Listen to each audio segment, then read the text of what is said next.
Where has he been lately? Working with this young man whose own background is remarkably like Patterson's. Cuss now lives in the quiet of the Catskills in upstate New York, an old soldier of the boxing wars who had faded away. But recently, he's found a new reason to get excited in the person of a 17-year-old heavyweight named Mike Tyson. Like Floyd Patterson, Mike Tyson grew up in the slums of Brooklyn, in his case here on Amboy Street in Brownsville. And like Patterson, he had a troubled boyhood, arrested at the age of 10. By the age of 13, he was in his 4th reform school.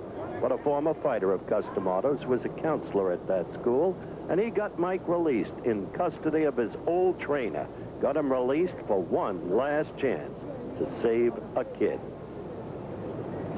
I feel that all boys growing up in the environment that he did would require help, patience, and perhaps understanding, because I tried to make them feel, and I hope I did, that I understand this kind of life. I grew up in a tough neighborhood myself. 4 have already fought. From the beginning, even at age 13, Mike was determined to make his mark as a boxer. And in the gym near Cuss's house, he showed a strength and determination remarkable for one so young. Won the National Junior Championships at 14 and at 15, stopping all his opponents by knockout. And this year, Mike won the National Golden Gloves, registering 4 KOs on the way.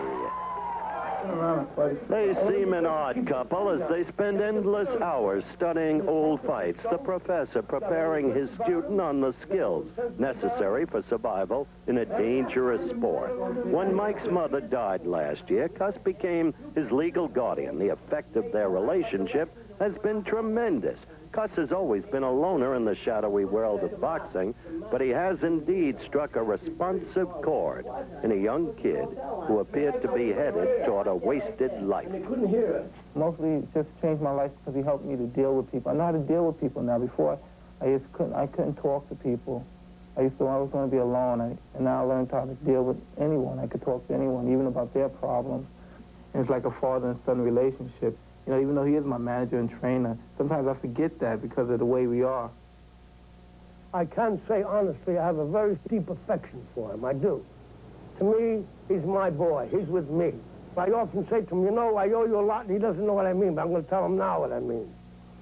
Because if he weren't here, I probably wouldn't be alive today.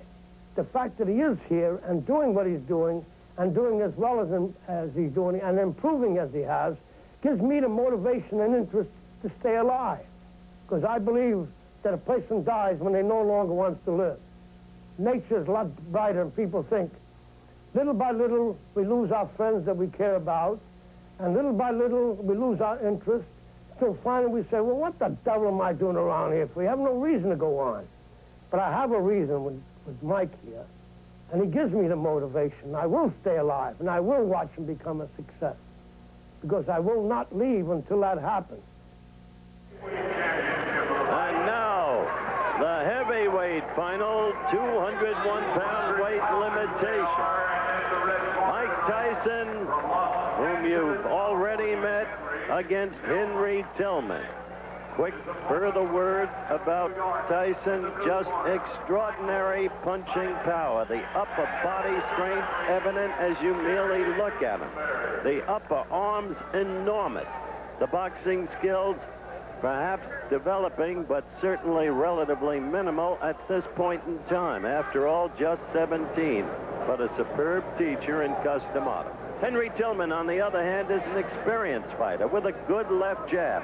Does not have a lot of punching power for the size and weight, but he moves well for a heavyweight. Excellent foot movement, and in this fight, as we begin the action, Tyson will have, I think, some greater difficulty in reaching him, though he goes with that right lead right there, than he had against Milligan, the young man from Princeton University, whom he finally caught in the second round and did away with. First round action, and you see Tillman quickly moving on his toes. See that? Usually you get less and less movement as you get into the higher weights. And we saw very little movement in the Womack bout against his opponent, Benny Hurd. But here you're seeing Tillman move. The expectable strategy to avoid the thunderous power of Tyson.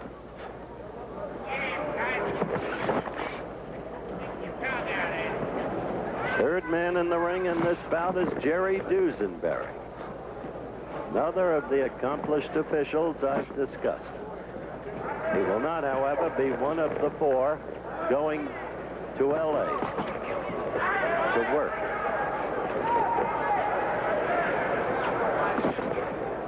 First round action.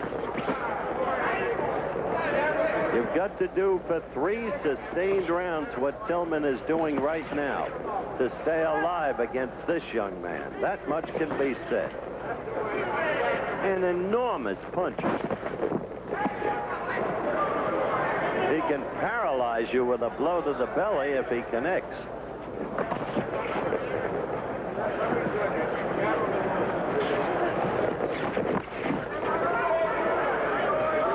Tillman well aware of that power, seeking to score with the left jab and get out of there. Move, move, and keep scoring, as he did right there and right there.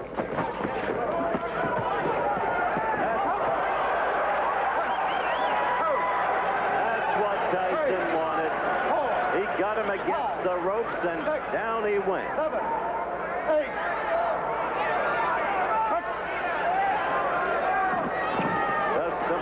Says the young man will become the heavyweight champion of the world. Some laughed at him when he made that prediction about Floyd Patterson. As you've seen, the background awfully similar to Floyd. Different sections of the same borough, Brooklyn.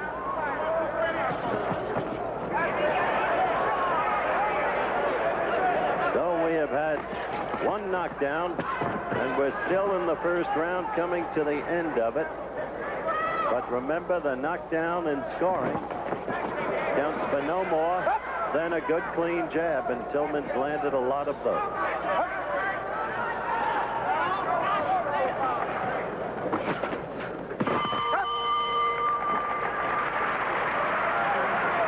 We're going to stay. We'll go to Mike Tyson in his corner. Getting a quick bat on the left ear from his handler, Kevin Rooney.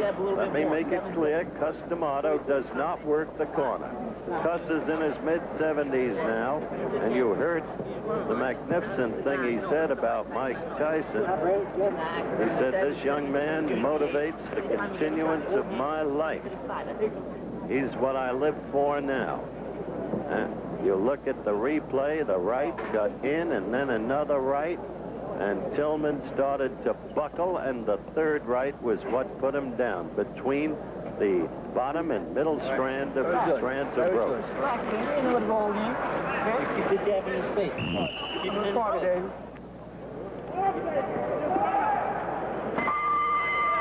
The bell for round 2. Just keep the jab in his face, the handlers told Mike Tyson.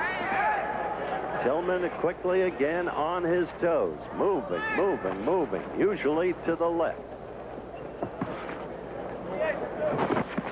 When you see a big man move, inevitably you think back to the heavyweight like no other ever in history in terms of foot speed and, for that matter, hand speed.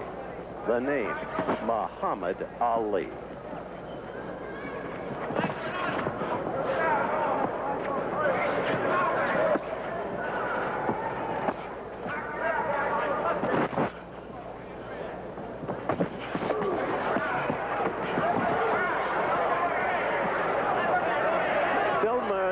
Had a prior experience in learning survival. He had been knocked down by DeWitt, the big Canadian heavyweight favored for the Olympic gold by many. He was knocked down, as I said, by DeWitt, but then came back. And in the next meeting and lost a toughie 3-2 to DeWitt.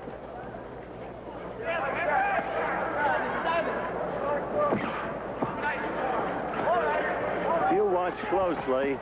Tillman is fighting very cleverly in this round thus far, and effectively. He's scoring with that left. He's continually moving. And young Tyson, only 17, is having trouble deciphering.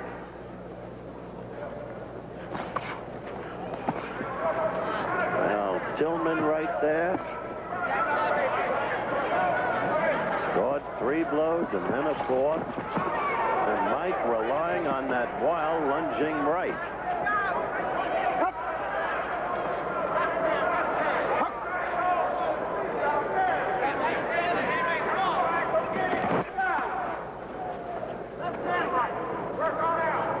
Inside the final minute of the round. Tyson desperately trying to get to Tillman, having floored him once in the first round. His aim for the referee to stop the contest. But he's got to score to do it. He's got to knock the opponent down to a point where he can't get up. He must rely on the knockout because Tillman is building up points very clearly in this round. Points by a huge margin, at least in my opinion.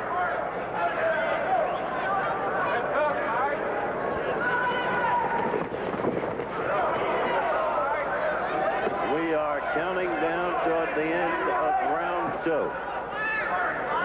Tillman has fought a very intelligent round, knowing the opponent's strengths and his vulnerabilities.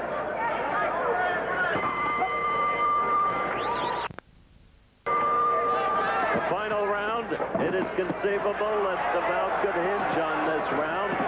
Tyson scored his knockdown in the first round. That by itself wouldn't win the round for him. It was a close round. Second round was overwhelmingly Tillman. So, in the corner, they told Tyson, get him into a corner, get him against the ropes. You've got to have a big round. You've got to pour it on him. Easier said than done when you're against a more experienced fighter with much better foot movement. Still, there is that stunning power of young Tyson.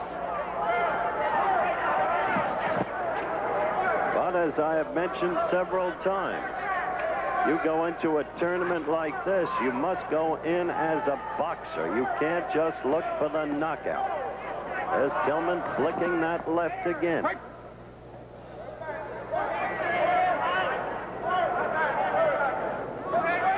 It is conceivable, based upon the box-off procedure that I described at the very top of our telecast, that these two could meet again on July 6th. It is conceivable. Remember, the most noteworthy opponent is selected by a duly appointed board. Coach Pat Nappy is one member and a very influential one of that board as Tillman keeps working the left. And Tyson has not been able to do what Kevin Rooney in his corner asked him to do. Get him against the ropes or get him in a corner and bang him. Yeah, right there he's trying. Tillman covering.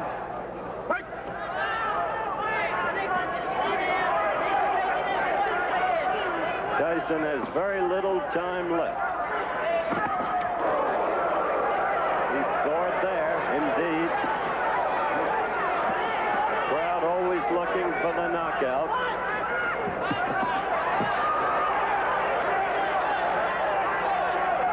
Inside of 50 seconds, now left to go. Tyson scoring there with a right. In the last 30 seconds, he is suddenly connected. Not once, but several times. But look, he keeps his distance from Tillman, and he'll never knock him out that way, as Tillman just keeps working the left, using the ring, covering well there, fighting back against Tyson's attempted onslaught. And we're near the end of the fight.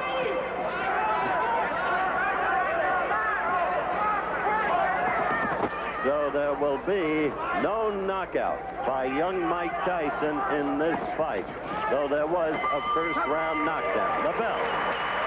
And it should go to Tillman easily. In the meantime, don't forget this coming Saturday from the famed Wingfoot Golf Club in Mamaroneck, New York, maybe the most prestigious golf title of them all, the U.S. Open. And Jack Nicklaus, I am told, has shot 64 and 69 in 2 practice rounds. Be with us. The decision. Henry Tillman. Of course, exactly what you had to expect. After a tough first round that might have been given to Tyson, Tillman was clearly superior in the next 2 rounds. It was an unanimous decision, and the scoring was close in each and every judge's card. But it was unanimously and properly for Tillman. I said they might meet again in the box-off, so they might. Tyson continues to improve.